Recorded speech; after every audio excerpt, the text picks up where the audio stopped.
Greetings, cinephiles. Are you looking for a movie analysis podcast that stands above the rest?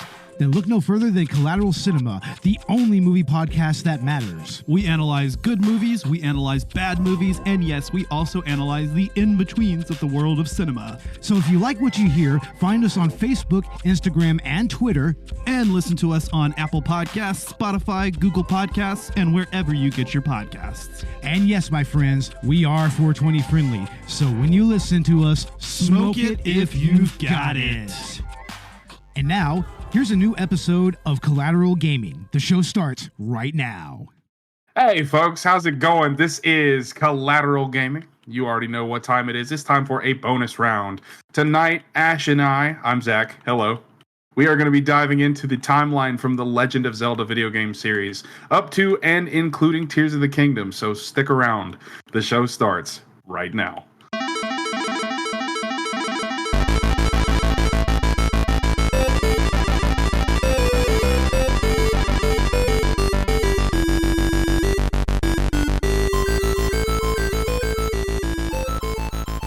Welcome to Collateral Gaming Bonus Round. I'm Ashley Chancellor.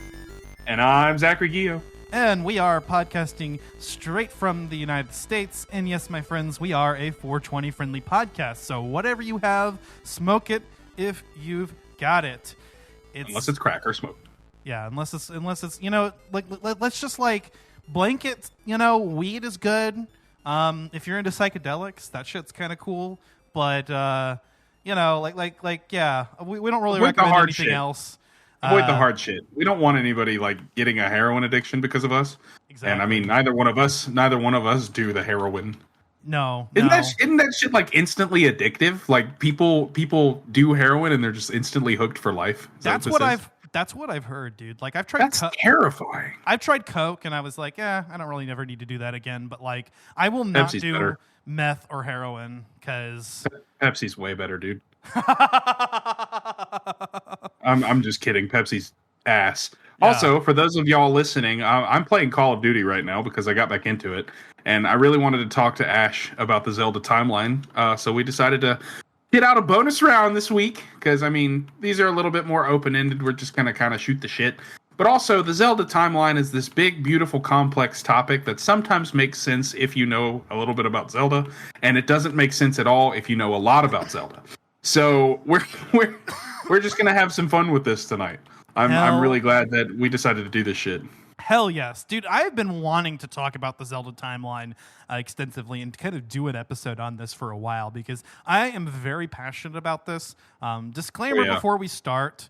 For those of you who think that the Zelda timeline was all cobbled together by Nintendo after the fact and didn't exist, you're wrong. You're wrong, and your mind is going to be changed, hopefully, by the end of this episode. Or if you're one of those who's in the camp of, it's all a legend and it's just being retold. It's a nice theory, but it's a cop-out and it ignores the direct connections between games. So we're throwing all that out the window. We're going to do an in-depth analysis of the Zelda timeline as it stands in 2023, including Tears of the Kingdom and where we think that might be placed. Obviously after Breath of the Wild, but there are other parts of it. Spoilers, by the way, for all games, including Tears of the Kingdom. Not Ocarina of Time, though. Nobody's played that game yet. I'm just kidding. I'm just kidding. That's rude. Yeah. So, Zach, the Yes, sir. Zelda timeline, if you're anything like me, you were probably following this shit back in the day, right? Oh, yeah. I kind of loosely hoping for one. When did they drop the official timeline? Was it right before Skyward Sword dropped? Right after Skyward Sword? Was it around the time of A Link Between Worlds? It was I'm a little... right when Skyward Sword dropped was when Hyrule Historia came out. Yeah, you're right. All right, okay, yeah. And it was a big deal because Skyward Sword is the beginning of the timeline, so it actually made a lot of sense to include it then. The most recent version of the timeline was dropped in the encyclopedia, And that actually was released around the time or shortly after A Link Between Worlds, if I'm not mistaken, it does include it. And there are some minor alterations. So we are going off of the current version of the timeline plus what we know about Breath of the Wild, as has been confirmed outside of universe, as well as how we feel about Tears of the Kingdom. Oh yeah, dude. Oh yeah. But that's the good stuff. The thing is that like Nintendo has always had a running timeline in the background, and then this is the thing that I'm gonna get on my podium here and I'm gonna rant about because it's inarguable. Okay, starting back at the very first Legend of Zelda, right? Zelda 2 is a direct sequel. Nobody debates that. A Link to the Past was actually a prequel to both Zelda 1 and Zelda 2 and was stated as such and included a different version of Link and Zelda, two characters by the same names but completely different, and served to explain how the kingdom got to the way that it did. Of course, Link's Awakening was a direct sequel to that. And then one of the events that was mentioned in A Link to the Past was the Imprisoning War, part of which we got to see play out in Ocarina of Time. So again, Ocarina of Time is a prequel set before all of these, and Ocarina of Time was actually playing out events referenced in A Link to the Past, namely the Imprisoning War. So between these first 5 games, there's definitely a cohesive timeline, right? Oh, absolutely. And of course, they dove right into it, kind of giving us another taste of another piece of the timeline with the release of Majora's Mask, giving us kind of like what happened immediately after the events of Ocarina of Time once Link returned the Master Sword to the Temple of Time. Right. And it's really cool because once these games were kind of linked together, like diehard fans were able to make the connection, but enough people who had played the games didn't make the connection enough to where when it was finally released, it was kind of eye-opening and kind of awe-inspiring because finally it kind of made sense. There was an explanation to it. Yeah. And yes, parts of the timeline were cobbled together after the fact and made to fit retroactively because there were a lot of retcons. Namely, the way that the Imprisoning War plays out in A Link to the Past, or as described in that game, is a bit different to what we see in Ocarina, which at the time we would have chalked up to the game. It was just parts of the story were lost or whatnot. But as was confirmed later, everything in the Downfall timeline was in fact a separate timeline. That was established after the fact. I don't doubt that. The Downfall time. I'm sorry for interrupting you, but the Downfall timeline, that's upon Link's death in Ocarina of Time, right? Like he's killed by Ganon. And I think that's where a lot of people kind of felt like the timeline was cobbled together, and you would not be wrong for assuming that part, because what happened was that the original set of games didn't mesh with the current version of the timeline, and that was one of the ongoing debates, was where exactly the 2D games fit into this timeline after we started getting timeline splits and whatnot. Mm-hmm. And so Nintendo, I think, established that and added those games the best way they could by adding a third timeline split. But I will say the split timeline was always a thing, because jumping back to Ocarina of Time and Majora's Mask, what happens at the end of Ocarina of Time is Link goes back in time and prevents the events from ever occurring. Conventional time travel mechanics would establish that this is a new, separate timeline. That was always a thing. Like, you can't, I don't see how you can really argue that, because that's how time travel works. I mean, depending on the story, but if you want to bypass things like the grandfather paradox, the idea that both timelines exist simultaneously is the easiest way to reconcile that. So the fact is that Link changed events and created a brand new timeline where the events of Ocarina of Time, the adult era, never happened. And that's where Majora's Mask takes place. Now, the thing about Wind Waker is it pretty explicitly makes that connection to Ocarina of Time as taking place in the now abandoned adult timeline. Because, first of all, the hero Time is mentioned. The hero Time was only known as a hero in the adult timeline. The world at large didn't know what Link did. Second of all, they very specifically mention that the hero vanished. Why did the hero vanish? Because he no longer existed in that timeline. He went back in time, yeah. That's in my opinion, that's non-debatable, and that this was well known well before Hyrule Historia came out. The split timeline theory was actually an ongoing debate where people debated whether there was a single or a split timeline, but I can't see how you could read that differently. The intro to the Wind Waker, it confirmed that, and if I recall, there are some interviews with Aonuma that basically out of universe confirmed the split timeline. So, I mean, this was always well known, and it makes sense. And now you know where Twilight Princess is. Well, Twilight Princess exists in the original timeline, the new timeline, parallel to the Wind Waker. So they take place around the same time frame, just in different timelines. But then, of course, now that we've established Twilight Princess as existing in the new timeline, now it's unclear where the original games actually occurred. Zelda 1 through Link's Awakening, and also the Oracle games. And so I think this was where people were having difficulty following, and where we were seeing, I think the split timeline theory was accepted over time and pretty much just accepted by most as canon. But, you know, the rest of it was a big unknown. And like you said earlier, Zach, I mean, a lot of us really didn't think that we'd ever get an official answer from Nintendo. I honestly still don't think we're going to get one just yet. Now, granted, you have the timeline that they've published, but I think there's more to it. And obviously, we're going to get into that with Skyward Sword and how that game itself split the timeline into two more segments, which include, you know, well, here's another thing. We just got Tears of the Kingdom, right? Mm-hmm. That kind of expands, but also bottlenecks the entire series into one timeline, right? It kind of recenters everything. It really does. Breath of the Wild was, the way I see it, a convergence of timelines. Nintendo's official statement is that Breath of the Wild can take place in any timeline. Basically, at the end of every timeline, everything has happened or was thought to happen, and legend and fact mixed. And so we can assume that after hundreds of years and then 10,000 years on top of that, everything in every timeline happened or was thought to happen. And that's why we have a mixed history where Hyrule can be underwater, be blanketed in twilight, and the events of the Downfall timeline can all have occurred.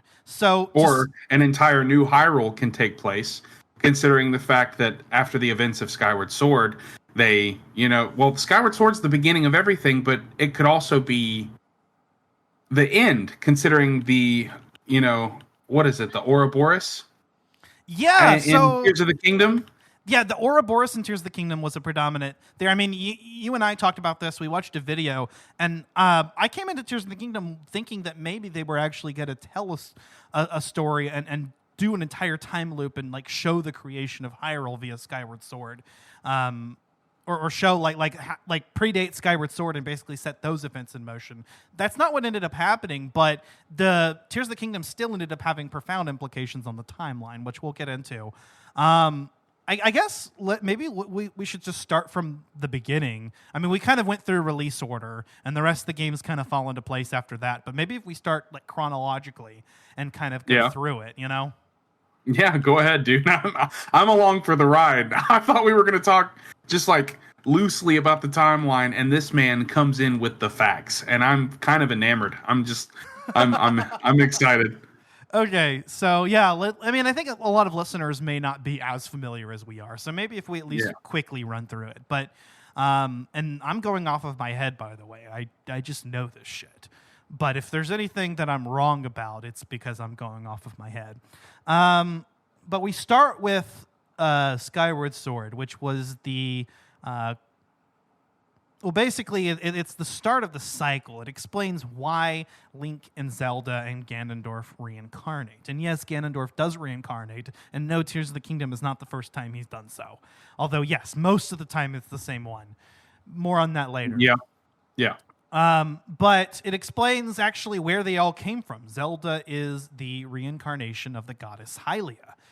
Link is the reincarnation of an ancient hero that aided Hylia, and Demise is this demon king.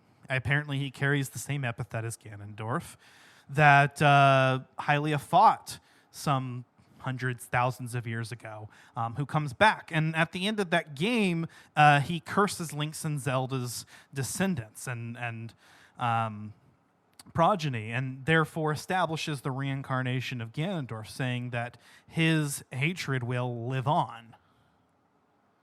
Yeah, and honestly, I think that was a beautiful way to tell that story, considering the fact that we knew that there was a cycle reincarnating them over and over and over.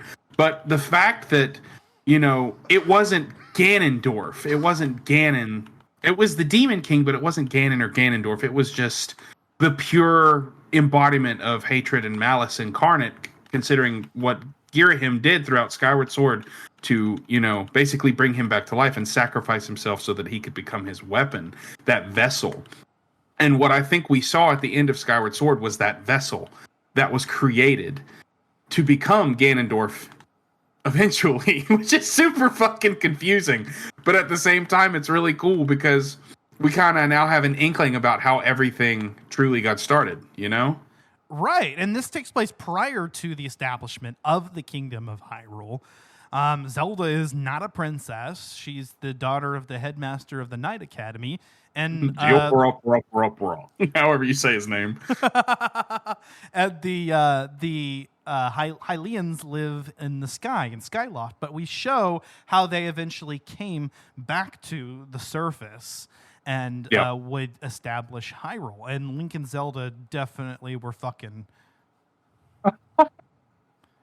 I think it's safe to say in most of the, bullet point events, like Tears of the Kingdom and, Skyward Sword especially. Skyward Sword is the game that, heavily shows that, the hero and the goddess can be together. Because those two were in love with each other. And no game shows that more than Skyward Sword. Yeah, Tears of the Kingdom comes close. Skyward Sword is still the... Link and Zelda have the most chemistry, and it's most overtly displayed. It is 100% canon that they fucked in Skyward Sword. That's not just headcanon. It happened, okay? And we can debate whether or not Link ended up with Zelda in every other story. I don't think he always did. Because it would definitely not Twilight Princess. Hell no. They had no chemistry. And also there's some interesting implications about, they're hundreds of years apart, so it's not really related, but we have questions of why wasn't Link born into royalty? So I think that's why not every single time they're together. Also, not every single Link is actually related to each other.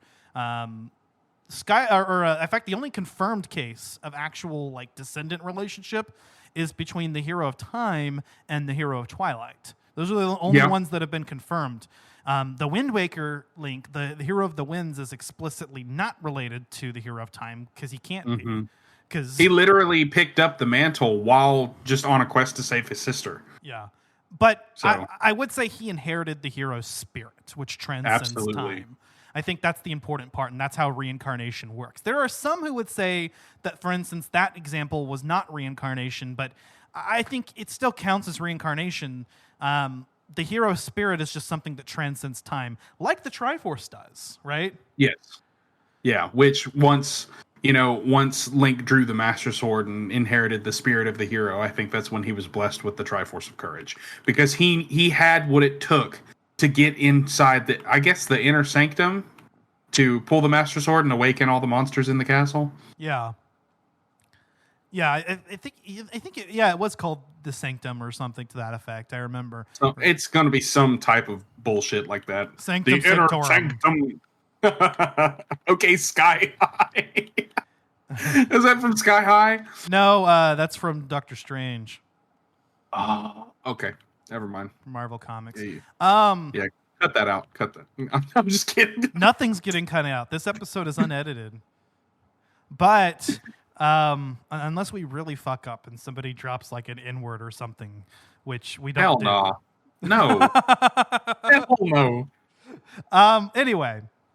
So speaking of the Master Sword, Link does. We see the creation of the Master Sword in Skyward Sword, which was really cool to see play out, and it basically just establishes the timeline, and it was a great it's a great point to start from, actually. If you want to start the series, you could start chronologically with Skyward Sword, or you can come back to it later and fill in the gaps, like in the release order. So yeah. And go ahead. I want to go back to a like small little theory I have. Do you know how like Skyward Sword is arguably more linear than the rest of the games? Yes. As far as like the way the story and the events take place? Yeah. I want to say that I feel like Nintendo is just sheer genius in the way they create these games, because the beginning of the story, Skyward Sword was literally designed to tell how it all began, how it all started. And that can only be done one way, that can only be done in a very, very specific manner and course of events. So why wouldn't it be set to where you can really... I just killed a spider. Sorry. Why wouldn't it suggest that it's so linear and so... Not handheld, I guess. Your hand isn't being held while you're playing the game. But there's really only... Like when... I guess I'm trying to figure out a way to say this.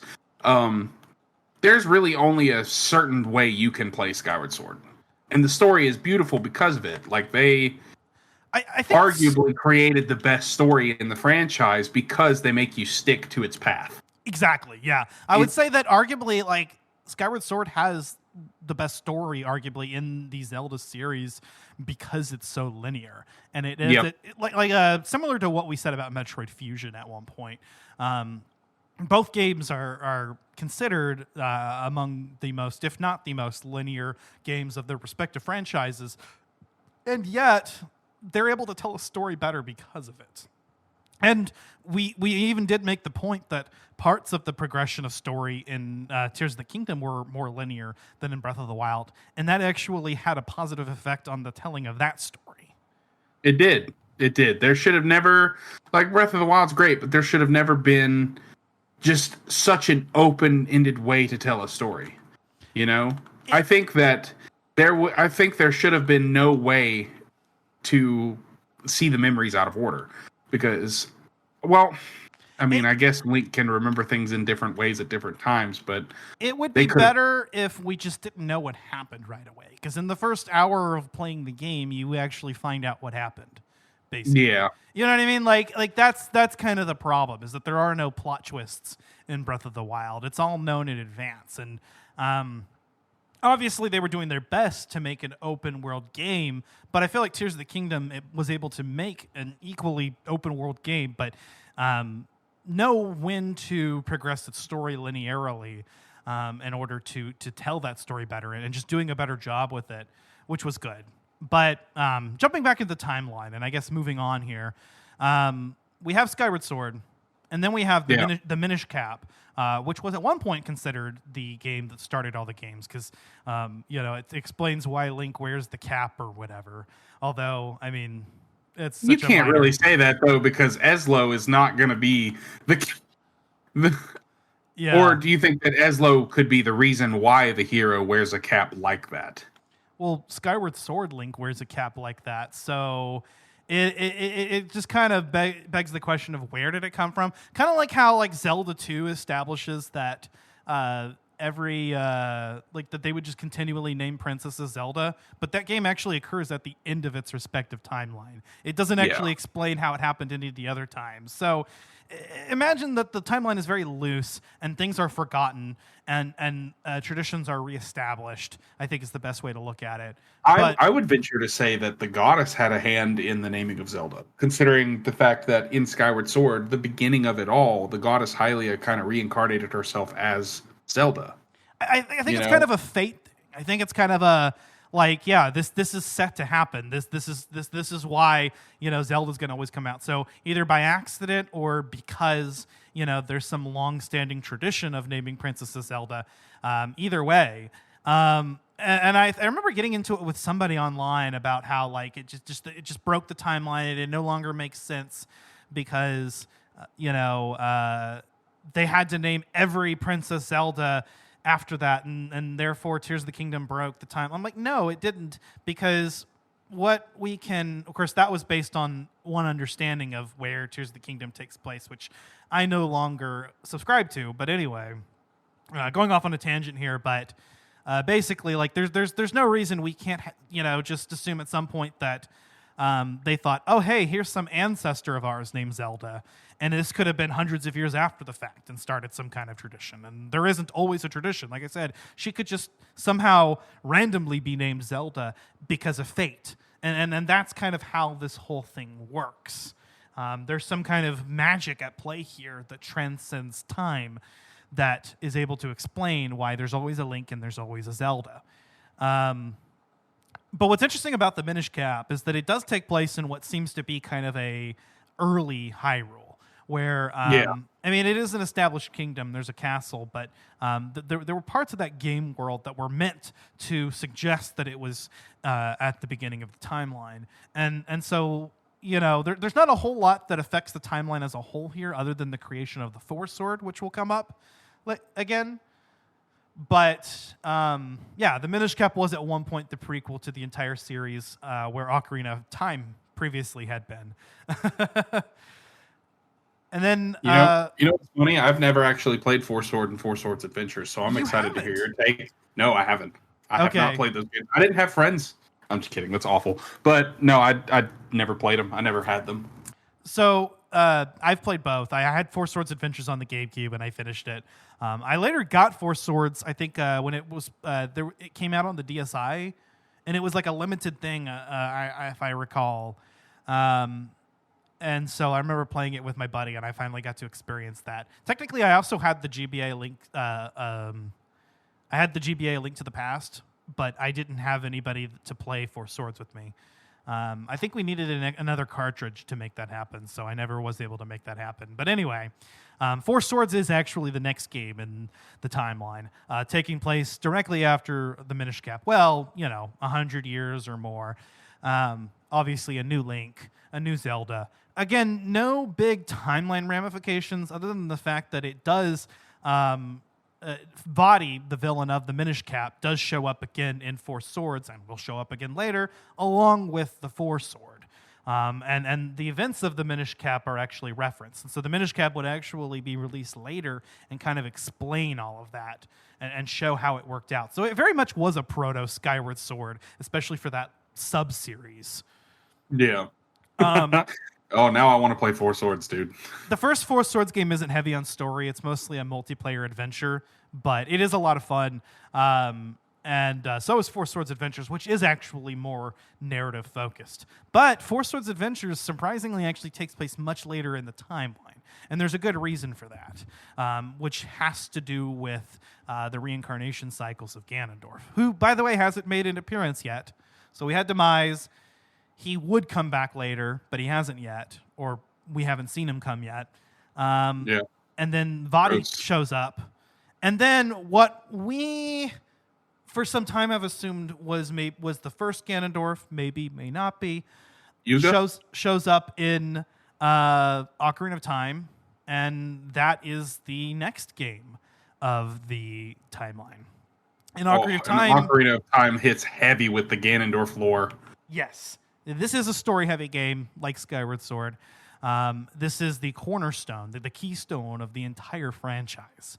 The entire timeline actually hinges and is centered around Ocarina of Time, which is nice because I think the other keystone of the franchise, Breath of the Wild, also occupies a similarly important role. More on that later with the timeline as a whole. But Ocarina of Time is where, of course, we have the timeline split. We explained this earlier. It's where Link goes back in time and prevents everything from happening. So there is a new, quote-unquote, child timeline because Link went back in time 7 years to when he was a kid. And then there's the adult timeline where he slept for 7 years, woke up, the world turned to shit, and he sealed Ganondorf away. So we have two timelines. One where Ganondorf never took over Hyrule, and one where he did. Everything turned to shit. The hero of time showed up, kicked his ass. He and the sages sealed him away, referencing the imprisoning war that was, illustrating the imprisoning war that was referenced in A Link to the Past.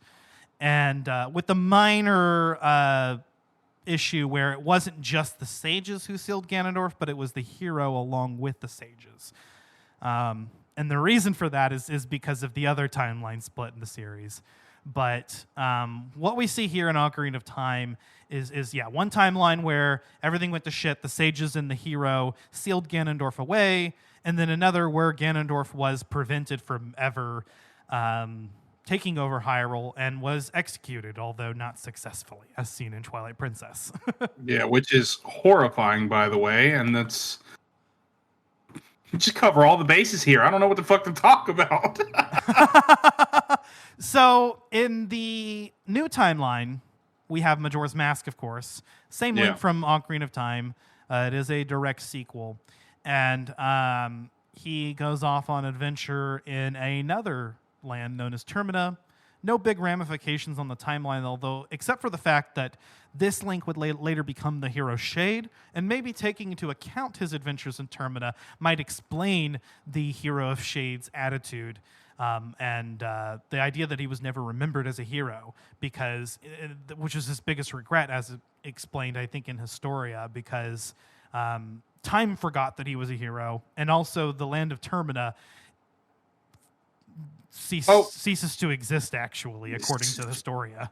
Speaking of which, there's a series on YouTube by a YouTuber known as Major Link. I don't know if you've heard of it or seen any of it. It's called A Hero's Purpose. And it's a story of the Link that goes back in time after saving Hyrule, the hero of time. This Link, as an adult, going back and paying a visit to Zelda and Oh, that's cool. Yeah, it's really cool. It's on YouTube. Actually, if you want, I can show it to you once we're done recording here, and you'll kind of get into it, because it made me cry the first time I watched the first couple episodes of it. There's 7 of them, I think, right now, and they're all 45 minutes apiece. And this dude animated everything. It looks so good, dude. His name's Major Link. Go look it up. It's what I would want a Legend of Zelda show to be like. Dude, yeah, I'll definitely check it out, or send the link later or something. I'll link the link. So yes, Link the hero was no longer remembered as a hero, although he continued to be heroic even in Termina.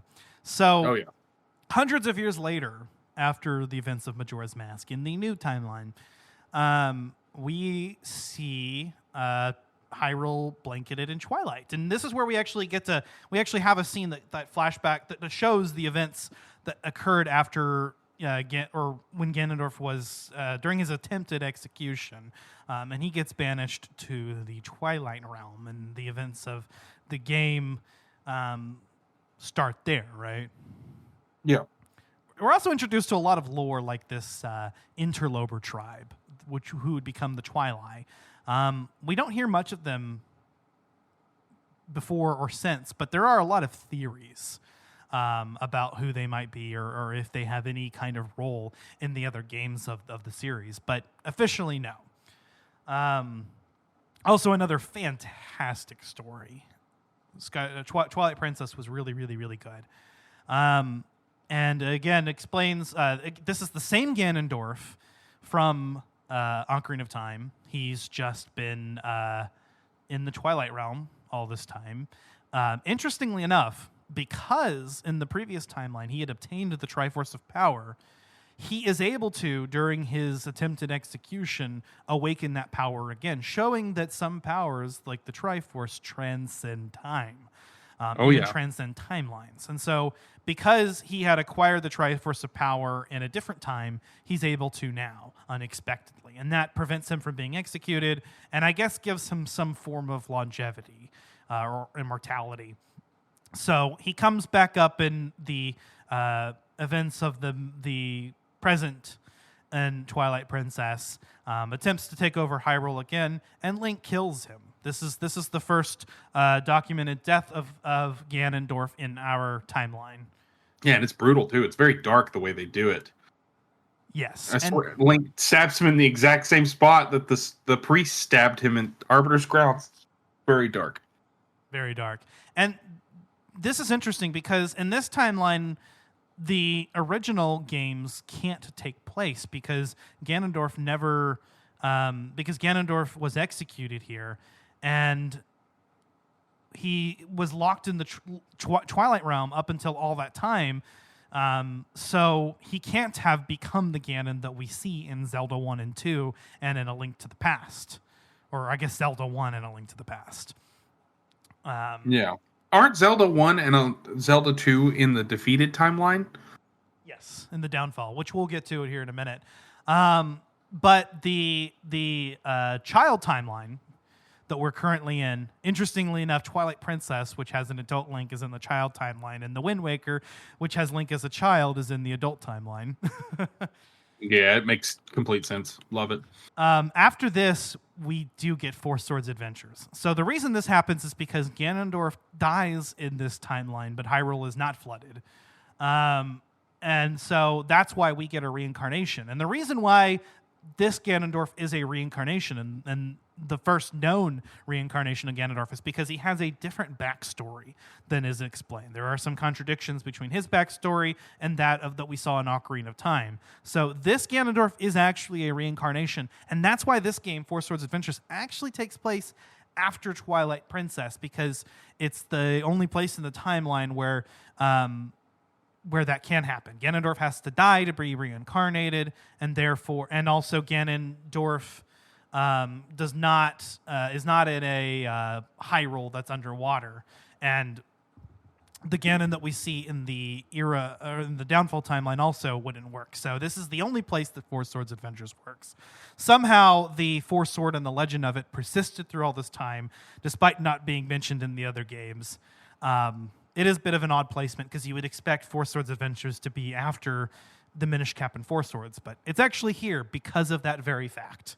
What would be cool is if they did another set of like legendary weapons that Link could use, and they could make it to where the Four Sword, and 3 other very specific type of weapons kind of give the Master Sword its power. Ooh. Because it's the Master Sword, it's the Blade of Evil's Bane, but other than the goddess, who has probably got her hands full with a bunch of other stuff going on, including, but not limited to, trying to prevent the resurrection of Ganondorf, why couldn't it get its source of power from these other weapons? That would kind of give a more fulfilling explanation to where this weapon comes from. Like, because I like the Four Sword, but it just doesn't feel as prominent. Yeah. The Four Sword was originally the Picori blade in the Minish Cap, and was some legendary weapon. Then it was reforged. Yeah. But this man said Picori blade. Is it Picori? Picori. I believe it's Picori, but I'm in no position to correct you because literally... You know what? We can find out, actually, because all we have to do is look at the original Japanese, and we can actually know for sure. Or we're both wrong, and it's Pisori. Just kidding. All right, so let me see. Does Zelda Wiki have nomenclature? Yep. So the Japanese is Pikoru. So Pikoru.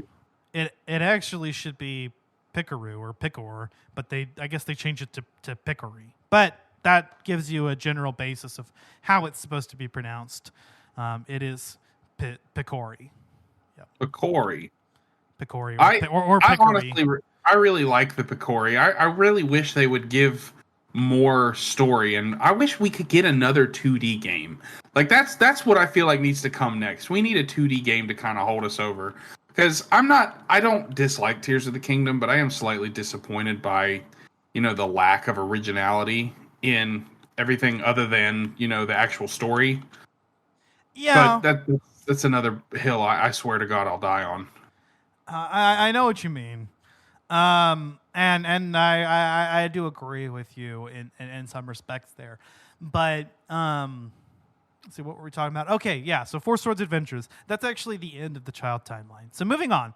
In the timeline that Link abandoned, the original timeline, so to speak, everything turns to shit. Ganondorf is sealed away in this variant of the imprisoning war. And several hundred years... the intro to the Wind Waker happens. So at some point, some unspecified point later, Ganondorf breaks free of the seal, but there is no hero. and the hero time has vanished, and evidently the reincarnation thing isn't working if this takes place later. It's not clear when or how far after, but the goddesses have to step in. They have to intervene. The goddesses that created Hyrule, and the three of them have to flood the world. Or actually, I think the Wind Waker doesn't specify it was those specific three goddesses, does it? I think they just specify that they flood the world of Hyrule away to, prevent Ganondorf. But he still, rises up anyway to take over and take control, given the fact that, he's going around kidnapping. This when the Wind Waker takes place. He goes around kidnapping young girls that resemble the princess. Right, exactly. So we get the Wind Waker hundreds of years later, at around the same time that Twilight Princess would occur, and the world is flooded, and that's why everything takes place on the Great Sea. And in the Wind Waker, at the very end of the game, this has some profound implications on where games can be placed thereafter. The King of Hyrule, King Daphnis no Hansen Hyrule, or the King of Red Lions, makes wishes upon the Triforce that it be sealed away forever. Which might explain why it's not present in Breath of the Wild. If wash away this ancient land of Hyrule. Yep, and Ganondorf is also killed again. He's turned into stone and left on the bottom of the sea. I guess he could be alive. It could be cool if they brought him back from that somehow. Like he comes back, and he's just been kind of just petrified. But as far as we know, he's dead in that timeline too.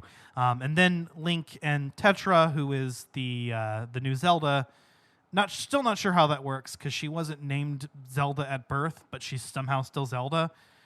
Maybe she was actually named Zelda at birth, and that was like her secret name or something. They don't really talk about it. They're just like, yeah, you're Zelda. Anyway.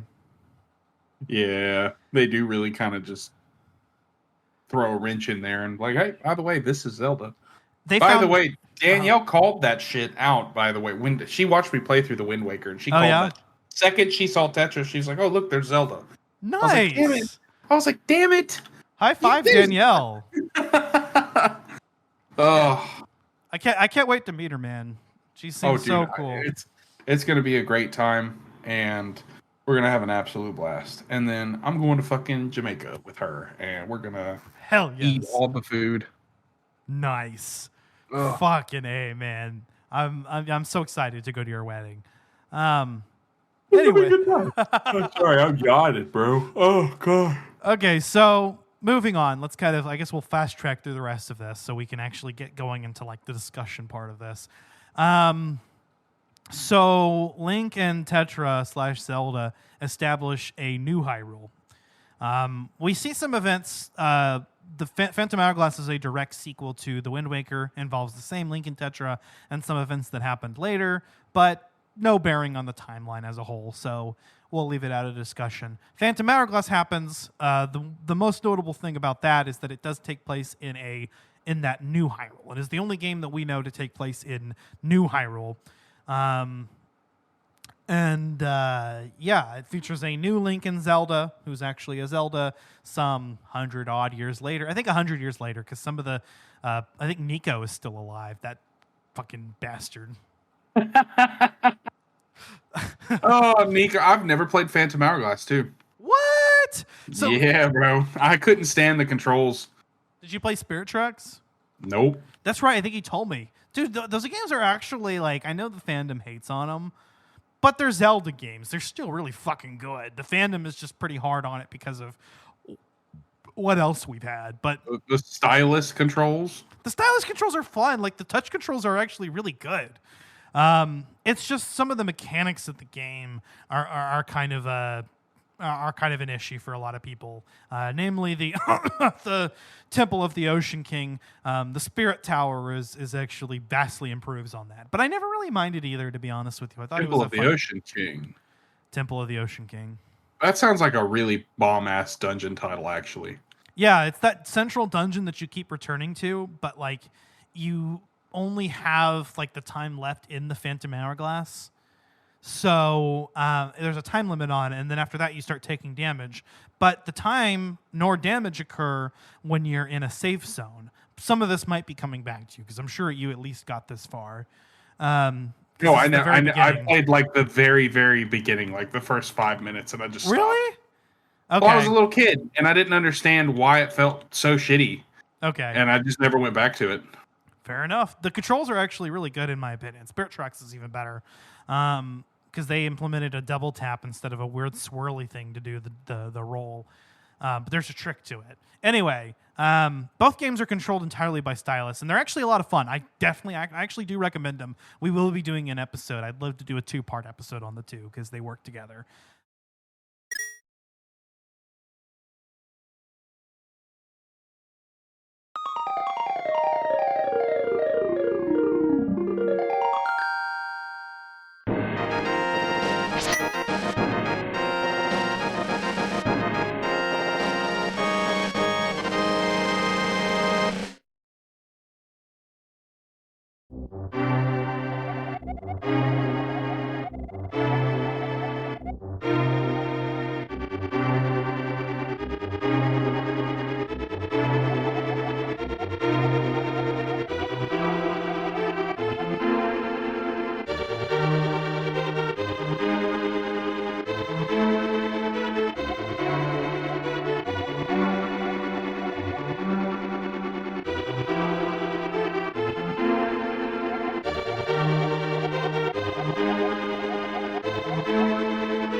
Moving on. So those take place at the end of the quote-unquote adult timeline in the new Hyrule. So now the question is where do the original games take place? Zelda 1, Zelda 2, A Link to the Past, and Link's Awakening, is also the Oracle games. Where do those actually take place? Because they can't be in the original timeline and they can't be in the new timeline. They're in... Go ahead. Sorry. I was going to say they take place when Link is killed by Ganon at the end of Ocarina of Time. So this is the part that Nintendo, I think, added after the fact. And that's okay, because I think it's the best way to explain that. Because, I mean, obviously, like I said, there's been a running timeline throughout these games, and the games reference each other, even the non-direct sequel ones.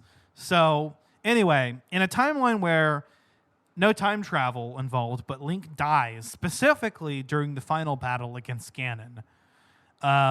Instead, the sages seal away Ganon, as was described in the depiction of the imprisoning war in A Link to the Past. And Ganon is sealed away. In this timeline, he's permanently Ganon.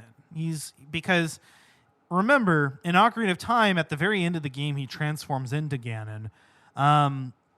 The child timeline reverses that, so that never happened. In the adult timeline, he was sealed away, but he was able to regain his form as human Ganon. But in the Downfall timeline, he is permanently Ganon, just the beast, the pig Ganon, the blue pig. The Downfall timeline is where everything turned to shit. The Kingdom of Hyrule actually began to erode, as we later see. So, starting at the beginning of the Downfall timeline, we have A Link to the Past. Not a whole lot to say about it because we kind of went into it earlier, but obviously this is a version of Link and Zelda. They face off first against Aghanim or Aghanim. Aghanim, who is a puppet of Ganon, and then Link fights Ganon and rescues Zelda. There's the 6 sages or the 7 sages and everything. Although in the original translation, they were the 7 wise men. Yeah.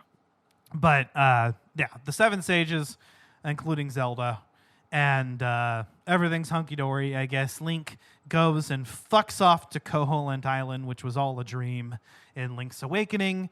Now, originally, the Oracle games actually took place between A Link to the Past and Link's Awakening in the Hyrule Historia timeline. There are a couple issues with this. I believe, like, a big part of it was something about the Triforce being split or not split. Can't recall the specifics of it. Also, the thing that bothered me is that I know this is minor, but Link wears no tights in A Link to the Past. He wears tights in the Oracle games, and then he wears no tights in Link's Awakening. So, to me, I just couldn't accept the fact that the Oracle games took place in between. Also, it was the most flimsy reasoning, because at the end of the Oracle games, we see Link off on a journey on like a raft or something.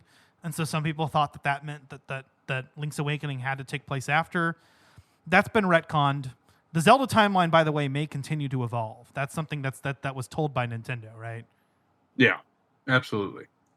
So things may change. And so that was one change. So Link's Awakening. So originally the Oracle games were the same Link. Now they're not. Link's Awakening is the direct sequel to A Link to the Past. Same Link. He fucks off in a dream world, meets this girl named Marin. She doesn't actually exist. Boo-hoo, the windfish wakes up. And then the Oracle games take place. Ganon is actually resurrected because he was killed in A Link to the Past again. Ganon is resurrected if you play the secret ending of those 2 games. Oh, dude, so good. When you link the Oracle games together and you play like I guess it's a main Link game. It's so good, dude. I highly recommend it. Yeah, the linked game. I actually haven't beat either one of the games. I've gotten quite a bit of the ways through Oracle of Ages, but I have not played very much of Oracle of Seasons, and I certainly haven't played a linked game yet. I would love to. Nintendo, please do a remake of the Oracle games, Link's Awakening style, please. Yeah, dude, they really need to remake the Oracle games, and they need to fully remaster. I guess for the next Nintendo console, they need to remaster Ocarina of Time. Like, give it a full 3D remaster. Yeah, on the Switch, not on the DS. Yeah, I agree. I think I'd love to see it on a bigger screen, because like Ocarina of Time 3D is like the definitive version of the game in every way except for the fact that it takes place on a tiny ass screen. So if we were to get an upgraded remaster / remake of that, perfect. In fact, Ocarina of Time 3D as it is pretty perfect. I wouldn't want to mess with it too much. Just upscale the graphics and we're good. Majora's Mask 3D, let's make some changes. The Wind Waker HD, perfect. Upscale it, port it to Switch. Twilight Princess, maybe add a bit more. Upscale it, port it to Switch. Dude, oh yeah, dude, make it look like Tears of the Kingdom. Because that's one thing Tears of the Kingdom does have going for it, is it looks fucking beautiful. It really does, dude. I can't wait to talk about it here. So let's fast track this. So everything basically turns to shit after the Oracle games, I guess. The Kingdom of Hyrule goes into a period of decline. Ganon comes back, and and the events of the original Legend of Zelda and then Zelda 2 occur, which does establish a tradition of Hyrule and this other version of Zelda that is actually the ancestor of the original, and because they had a tradition of naming their princess as Zelda. By the way, that's the only time that this is confirmed to happen. So stop using that as like a thing that happens all across the timeline, because we don't know that it does. It's just a good theory because it happened in one timeline. Yeah, you're right. So that's the end of the Zelda timeline, except we haven't gotten into Breath of the Wild yet. Well, we have, because we explained that everything in all three timelines at some point happens. And I think that's why I call Breath of the Wild a convergence, because if it can happen in any timeline, that means it happened in all of them. Yep, it's kind of like the Zeldaverse theory. And I kind of see it as, again, this transcendent time powers that work and make things just happen. And so fate will happen. And so I think that all the events of every timeline happen, or something at least similarly enough to them to become part of legend.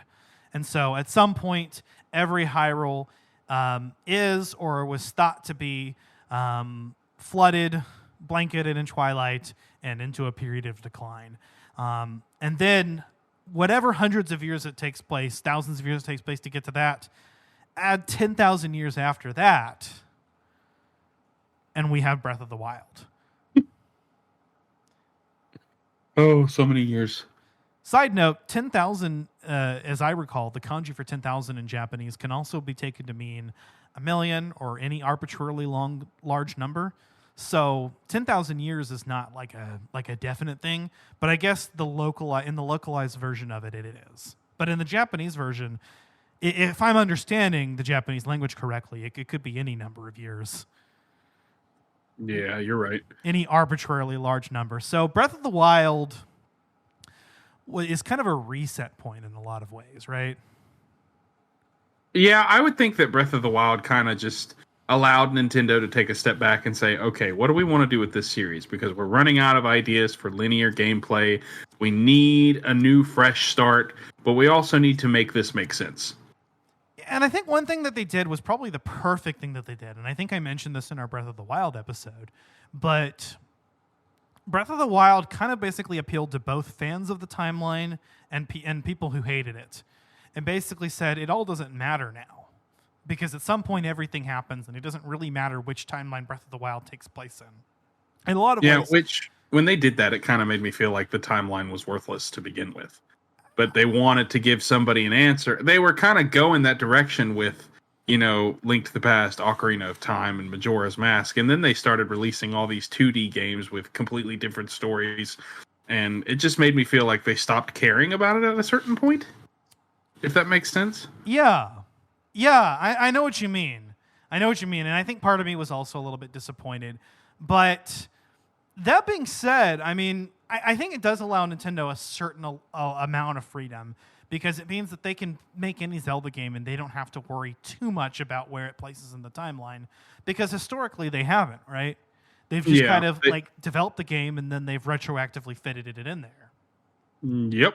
And which kind of gives me a little bit of hope for the direction of the series, considering that Tears of the Kingdom is a direct sequel to Breath of the Wild. The last time they did that was Phantom Hourglass. And a lot of people received that game very well. I've never personally played it myself, and I probably should. But it makes me feel like they kind of did a hard reset so that they could tell one giant, majestic story. I just realized I didn't place A Link Between Worlds. Well, that's basically a reimagining of A Link to the Past, right? Except with Yuga instead of Aghanim. It takes place some 100-odd some years after A Link to the Past, so the world is still mostly the same, but enough time for Link to die and a new reincarnation to appear.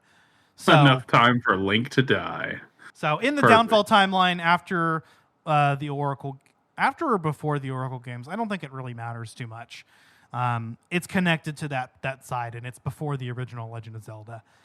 Anyway, Tears of the Kingdom as a direct sequel. Okay, so we knew coming in that Tears of the Kingdom was going to be the direct sequel to the Breath of the Wild. It takes place after it. And surprisingly enough, story-wise, that doesn't really seem to have much of an effect.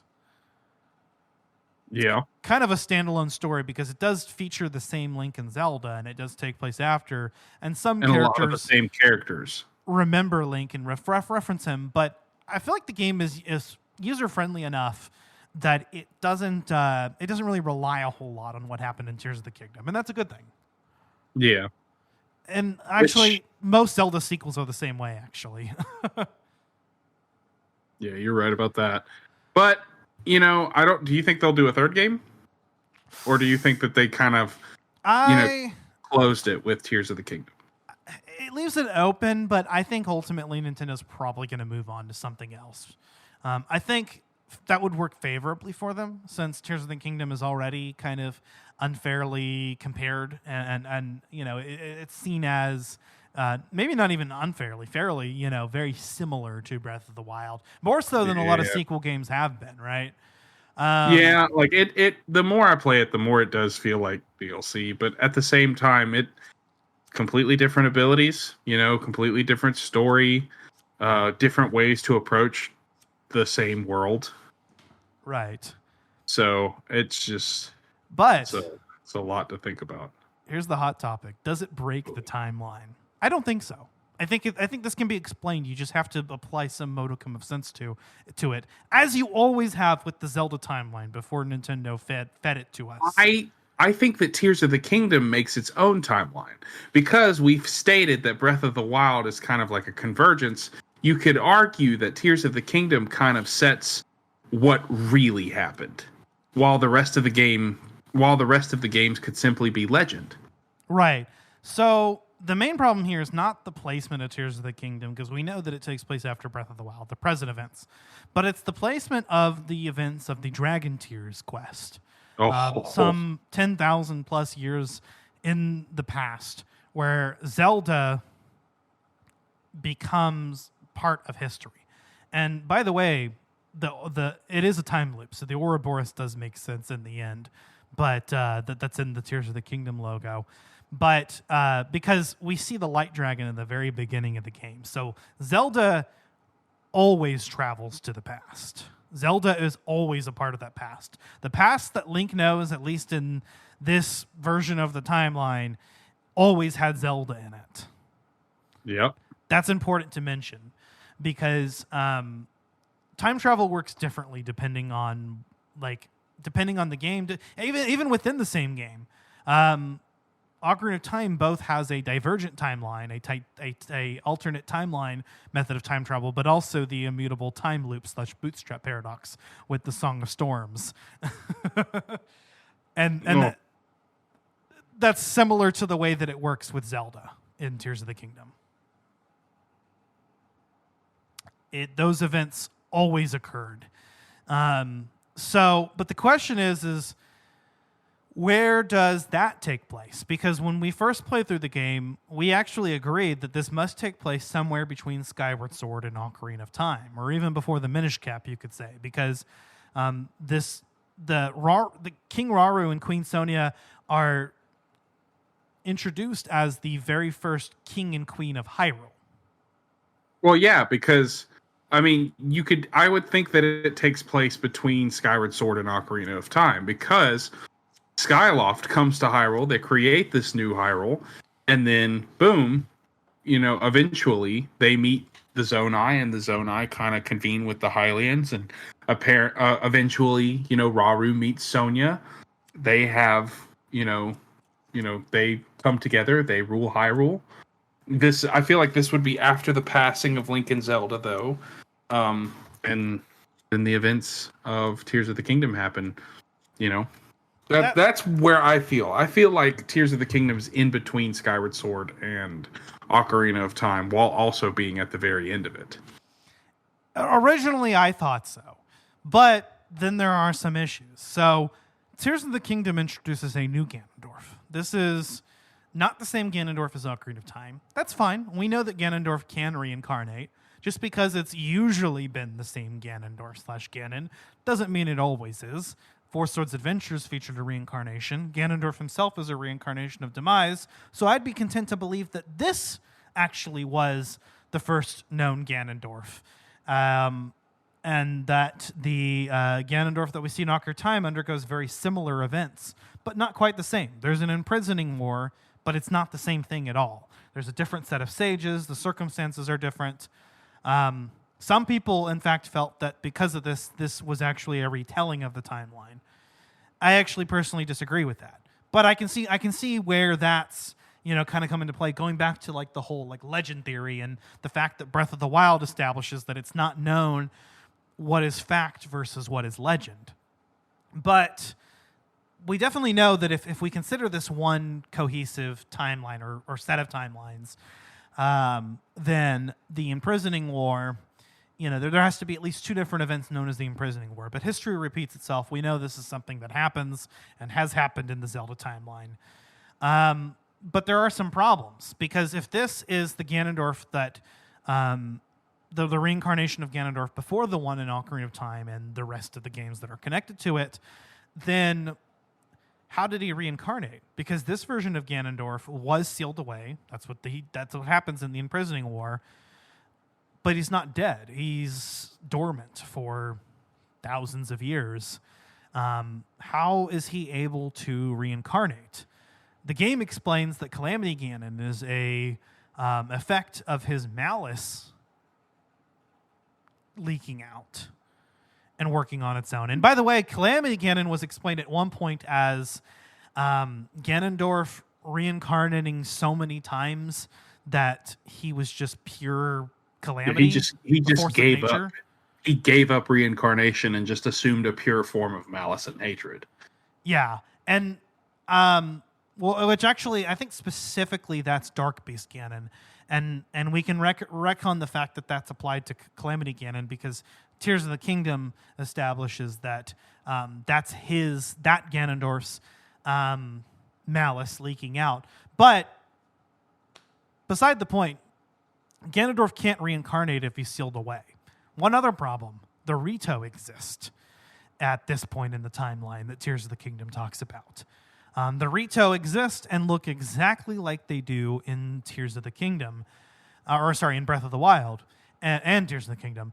The Rito were evolutions of the Zora, and that occurred in the adult timeline, which we can assume that at some point in every timeline it happened, but it didn't occur after Skyward Sword and before Ocarina of Time. You're right. Holy shit. I mean, and we could say, okay, so maybe the Rito are like a thing that continually repeats itself, and like somehow they happen, and these ones happen to look exactly like the ones do in Breath of the Wild / Tears of the Kingdom present. And maybe Ganondorf's malice, if it can leak out, maybe it can reincarnate and become a human Gerudo being Ganondorf. Maybe. But I think it's simpler to just assume that Tears of the Kingdom does not take place in the same framework of timelines.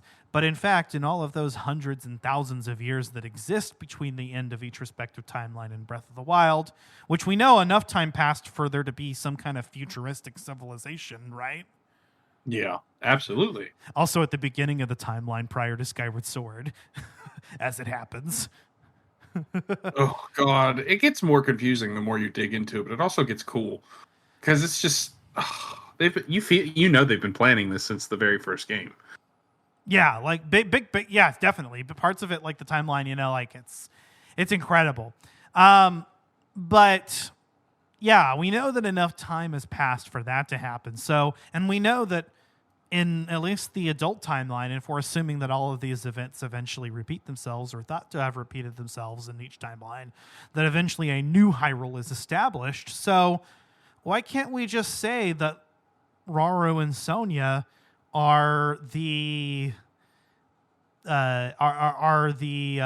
first king and queen of a new Hyrule? Oh. And that the events like the imprisoning war and all of that repeated itself again just hundreds and thousands of years later. Yep. And it makes sense. So that's one possibility. Another possibility is that Breath of the Wild and Tears of the Kingdom take place on their own timeline. That's what I think. I feel like I swear up and down that Breath of the Wild and Tears of the Kingdom are their own thing, and the rest of the games, aside from Skyward Sword, because that's how the Master Sword came to be, and they placed it in the Sacred Grove once they, came down to Hyrule. I believe that Skyward Sword, Breath of the Wild, and Tears of the Kingdom are their own thing, and the rest of the games are simply legend. It's definitely possible. And if we consider, certain possibilities like, if Link can die in Ocarina of Time and split a separate timeline, what happens in any other game where he dies? There are so many points that we can split off from, or we can just say that it's its own timeline, which makes a lot of sense considering the fact that Tears of the Kingdom seems to retell events. There are 7 sages, or 6 sages technically, but if you count Rauru, there's 7. But there's the sages and there's the imprisoning war, and so these events are retold and are a little bit different. And for people who like it's all a legend theory and it's just retellings, and they're gonna like that idea as well, and that we can just accept that this is just some separate timeline. One theory I heard was really interesting. There's actually a point that we could think that this split off from. So recall the events of Skyward Sword. At the end of the game, Link travels back Link kills Demise in the present before he resurrects or revives himself, right? I actually don't think that Link is the one that kills him. I think I think Girahim is the one that delivers the final blow. But in the present timeline, Demise dies as a result of Skyloft falling on top of him, right? Yeah, you're right. Right? But then Girahim goes back in the past. I think this is where you were going, and tries to change events and creates what we could assume is a separate timeline where Demise was revived in the distant past because he had already died in the present and there was no hope. So there's a separate timeline here where potentially Skyfall doesn't fall down to Earth. This man said Skyfall. We're ready to watch some James Bond. Skyloft doesn't fall down to Earth. Do you see where I'm going with this? Absolutely. Yeah. The Great Sky Island is oddly reminiscent of Skyfield or Skyrim. I might as well just call it Skyrim at this point. Skyloft. Hey, that's Danielle's favorite game. It is a great game. And it has the Champion's Tunic and the Master Sword and the Hylian Shield. No, that's a mod. Get that shit out of here. No, it's not a mod. It's in the Nintendo Switch version. I played it. Oh, really? Yes, sir. Pretty cool. I just had to. I'm sorry. I said I played it. I played it. They had to do something because it probably didn't look great on the Nintendo Switch. It was fine. I played it. We did it for our Skyrim episode on the podcast, which I did with Megan, which we did for, I think, our anniversary special a few seasons ago. Nice. Yeah. I know that. Uh-huh. I know that when Elder Scrolls 6 comes out, we're definitely going to have to get Danielle on that. Dude, totally. Kind of wish we had her on the Skyrim episode, man. That would have been cool. But yeah, when we played that game, I played it on Switch actually that time, and it was fine. I didn't have any issues with it. It played as well as it did on the Xbox 360, which was the last time I had played it.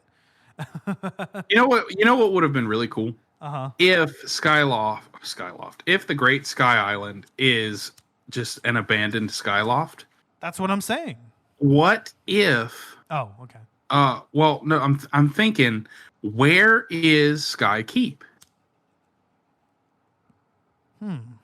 Would that be the Temple of Time? Or the Garden of Time?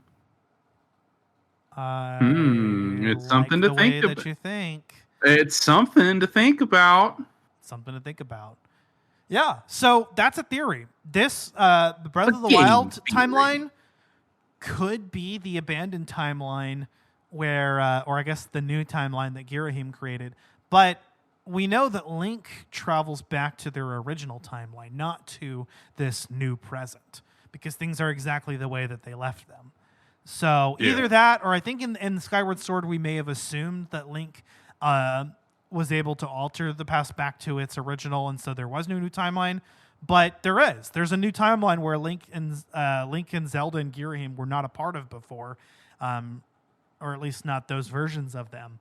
And so that's another theory, and I think it's a fine theory that the Breath of the Wild timeline is there, and therefore Skyloft stayed up and became the Great Sky Island.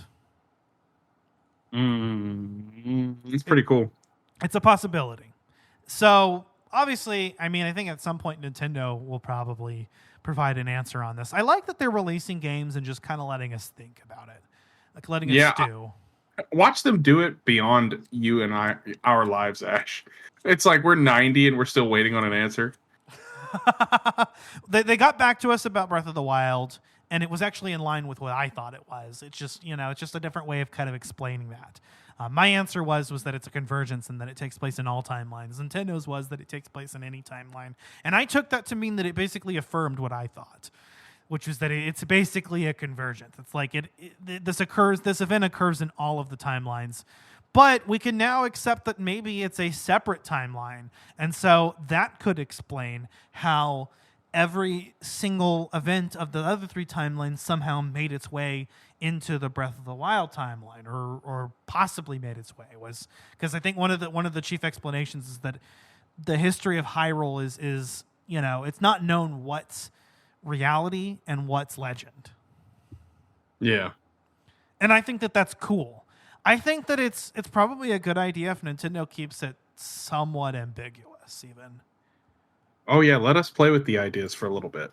But I think they've finally gotten to the point where they're starting to tell the actual story. And they're feeding us breadcrumbs. And we're eating them. So the question is where will the next Zelda game take place in the timeline? Oh, probably in the hero is defeated. I'm just kidding. I think the most likely thing, if they're doing a brand new Zelda game, which they should, is that it's just a new story, probably in the Breath of the Wild timeline, or maybe it's kept ambiguous, so it really could occur anywhere. Maybe finally move away from like the Ganon story and try doing something different with a new antagonist and actually committing to it and making it a mainline Zelda entry. Yeah, or make a 3D game with Vati. Seriously.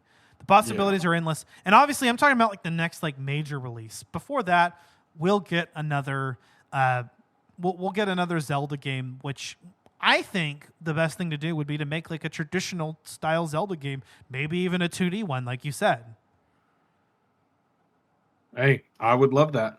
Obviously, some remakes and remasters and ports are on the table, so they can go for that. They can do a sequel to one of the existing games. I would love to see a open world like Breath of the Wild style sequel to Majora's Mask. That's my like fantasy, or Twilight Princess. Or I had a fun idea of like remaking the first two Zelda games in like an open world style. But obviously that's not what would come next. What would come next would be, probably like I think the next thing we'll see is either a spin-off / crossover, or a remake, or a traditional Zelda title, probably 2D, maybe 3D, that follows the traditional formula that's considered kind of like a side game. What would have released on a handheld, but because the Nintendo Switch is both a console and a handheld, is the same thing. And then in like several years, we'll get like the actual like next Zelda game, like major release, and I think that'll be something brand new in an open world formula. You know me, I'm ready for it. But as for where it will take place, like I said, that could be anywhere.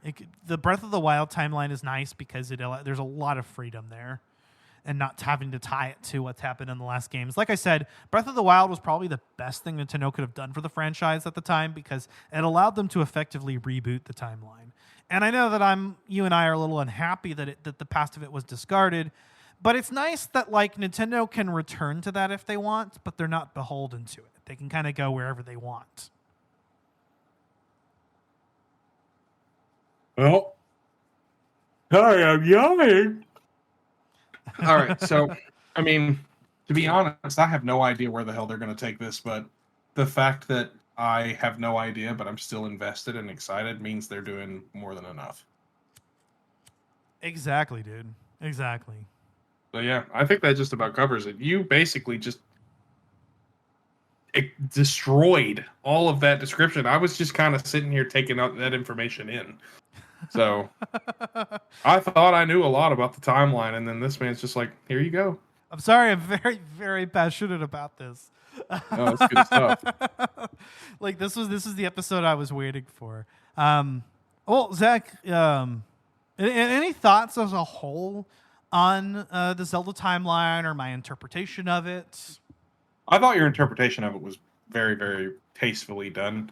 It was kind of like a lecture on the timeline of Zelda, and I kind of pitched in when I could, but at the same time, I just kind of sat there listening because I was like, wow, I haven't really taken the time to think that deeply into it. Man, I spent years doing it. My fucking autistic self. I think that the timeline was a bit of a mess, but now that they've taken the time to kind of rein it in and kind of bottleneck it a little bit, I am excited to see where it goes. Yeah, and I mean, it's always been a mess. Nintendo has a history of putting gameplay before story, and past that, individual story over coherent timeline story. So, and that's always going to take precedence, and that's why they make great games with great stories, because they don't think, how can we fit this into our existing timeline first from a story perspective? They think, how can we make the most fun game, and how can we make an engaging story to go along with that game that stands on its own, and we can find a way to fit it into what we've been doing. And I think sometimes that idea does start from somewhere else. You know, let's take Ocarina of Time and let's see what happens if we're thrown into a world, if we're thrown back into that abandoned timeline where, you know, and show like some kind of dystopian Hyrule, in this case, a flooded Hyrule. Or what happens if we go back to where we originally did and just show what would have happened hundreds of years later in this original timeline. I think that's where some of this starts. But I think for the most part, you know, they just kind of like, they think, you know, how can I make this gameplay concept work and how can I translate that? And I think Nintendo's doing a bang-up job of it. Somehow, despite the fact that they're not prioritizing story, they're delivering fantastic stories. And despite the fact that they're not even beholding those fantastic stories to their own chronology, they're still able to kind of make it all fit together. And it's not perfect, but it never has been. And the fact that they went out of their way at all to affirm fans and give them an answer is amazing. Oh yeah, now all we got to do is get Metroid Prime 4 and see what the hell they're doing with that story. At least the Metroid timeline's a little less confusing. We just have like games out of order. Like the Metroid Prime games take place between Metroid 1 and 2, and Fusion's at the end of the timeline, but now Dread is. But like everything, you know. Do you think? I'm so sorry. Do you think that Prime 4 will take place between 1 and 2, or do you think that'll be its own separate thing? I kind of think it'll be its own separate thing. I think it will relate to the story of the other Prime games in some ways, so they can carry on the name of Metroid Prime. That's been something that's been consistent throughout the trilogy, is that Metroid Prime is an entity in all of them. So I think if there was some way to still connect it to the story of the original games, but take place somewhere else in the timeline, that would be perfect. Either that, or Nintendo just called it Metroid Prime 4 to let us know that we're getting another 3D Zelda. Or 3D Metroid. And Other M is not canon. No, it's not. It doesn't Thank need God. it. God, that game sucks. It's technically still canon, and I hate it. But we're going to say it's not canon. And I don't think that Nintendo is ever going to speak of Other M again, so it's okay. We can just say it's not canon. No. Team Ninja shit the bed, and they know it. Yeah. I can't believe I used to defend that game, and then we played it, and we were like, "No, this is." We both played it. We were like, "This shit is awful." We both defended it. We were both like, "Yeah, it wasn't that bad. I'm excited to play this." And then we played it for the podcast, and we were both like, "No, that was hot garbage." That was dog shit. Well, shit, man. I really appreciate you, being willing to do this, because like this is awesome, and it makes me excited for future Zelda stuff. I know for a fact that we will eventually get DLC for Tears of the Kingdom, and they'll include some more story in that. I'm looking forward to that, and, until next time, brother. Hell yeah. Well, we'll have all of our plugs in the show notes as usual, but you can find Collateral Gaming wherever you get your podcasts. Check us out on Patreon as well, because we do have exclusive Let's Play video game commentaries. Once I get a hold of a capture card, I'd love to add some more. And stay tuned for season 6 of Collateral Gaming. We just ended season 5 with their 2-part episode on Tears of the Kingdom. Part 1 was spoiler free, part 2 full of spoilers. Of course, you've gotten some spoilers in this episode, so that's probably not too important, or we hope it's not.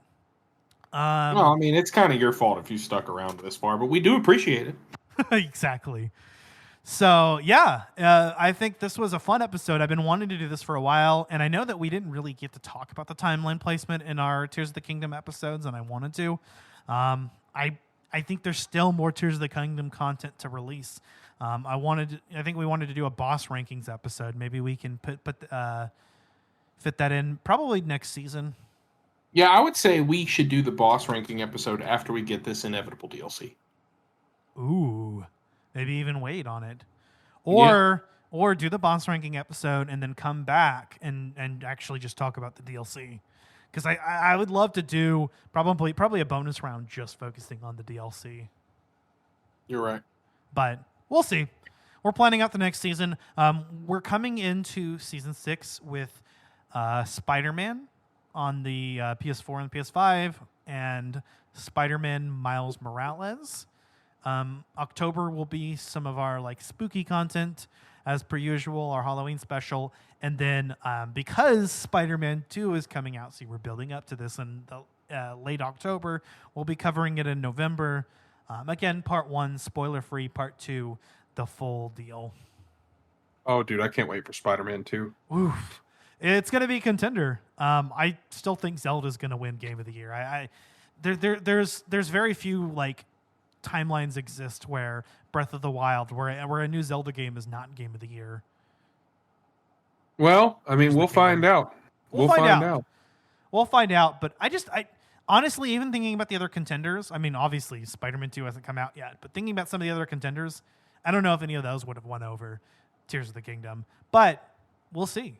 I'm definitely open.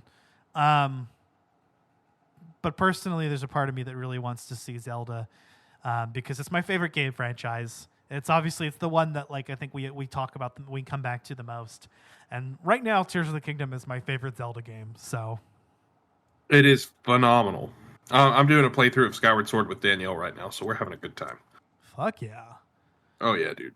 That's her favorite Zelda game. 100%. I think it's to do with, the bond that she and I have with that game.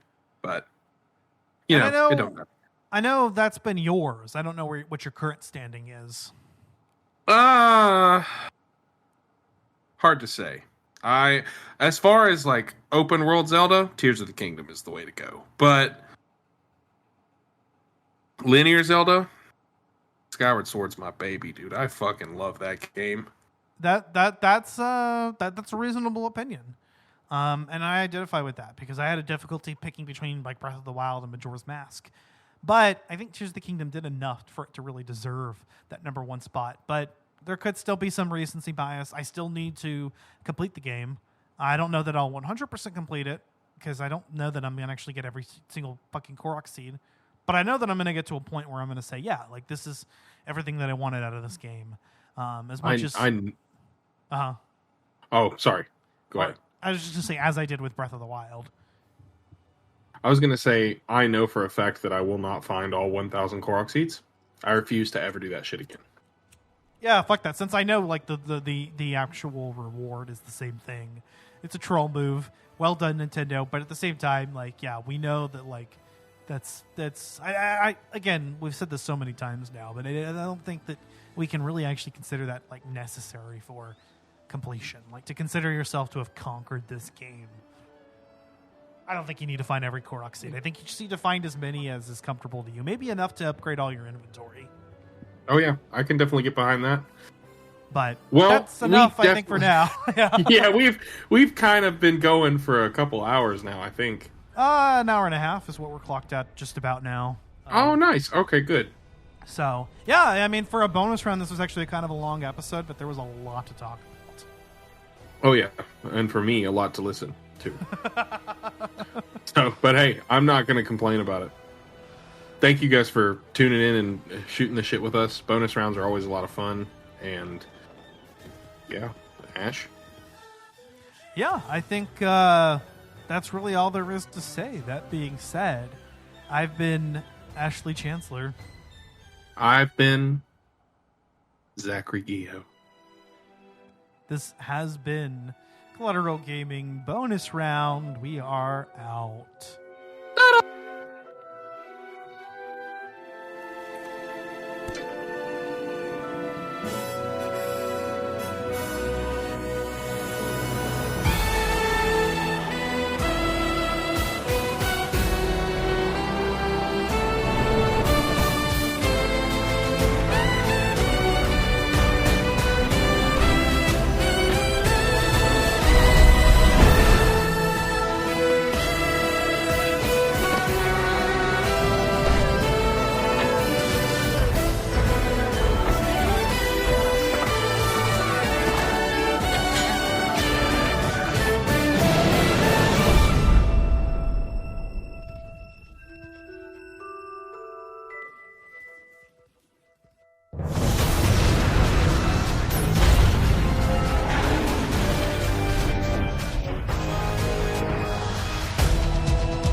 Collateral Gaming is a Collateral Media Podcast. All music and game clips are owned by their respective creators and are used for educational purposes only.